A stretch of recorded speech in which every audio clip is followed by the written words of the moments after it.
the spaceship slash submarine slash Thunderbird 4 finished, it was time to get back to a regular schedule, being a car.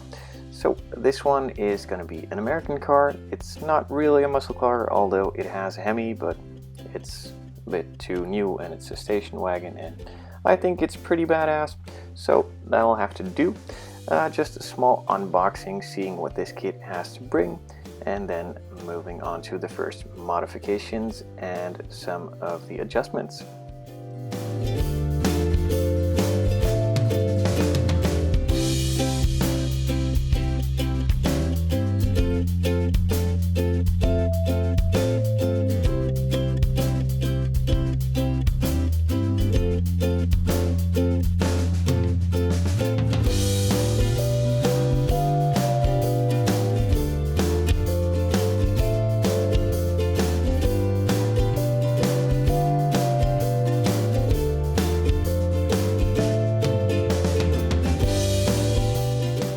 So to start off with the adjustments, it's of course the panel lines. These were pretty good already, but a bit more deeper and a slightly bit wider wouldn't hurt any. So I just took out the X-Acto blade and deepened it a bit, and then turned it 90 degrees to widen it a bit. This is pretty much to give it a bit more depth and a bit more space for the paint to go in, so that it doesn't fill up as quickly as it could without doing this, and pretty much having these panel lines disappear. So that's a good thing to keep in mind, though sometimes you will miss and shoot out. That happens, you'll just need to fill that. And then on to the first modification. The bumper had some grills molded in. I just drilled these out and then filed the rest of it off, giving it a nice clean look, and later on there will be some mesh added just to fill it back up again, but make it look a lot better. So talking about those mistakes while doing the panel lines, of course there were a couple, so I just filled them in with some filler. Let that dry, sanded it smooth, then sanded the rest of the body with a 600 grit sandpaper, then washed it off with some water and a toothbrush, and then moved on to applying a couple of coats of primer.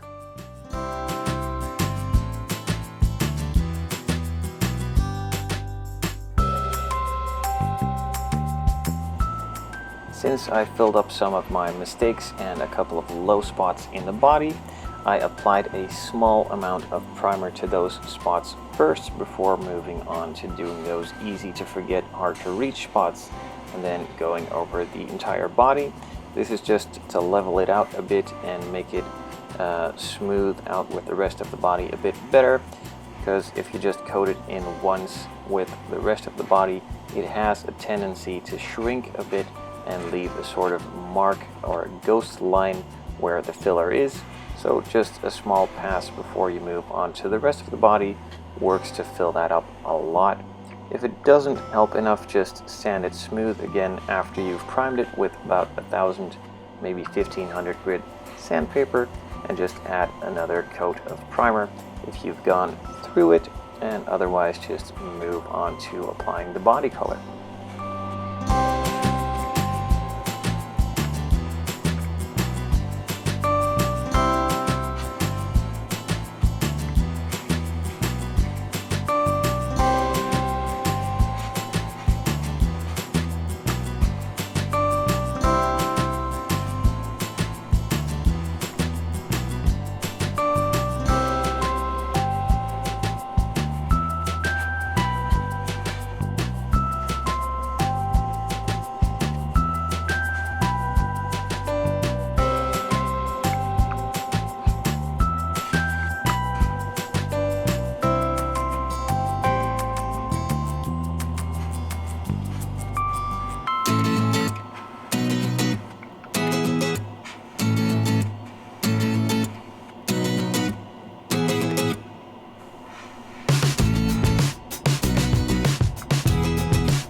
As always, with the first coat applied, just do it lightly. You can probably still see the plastic color through it.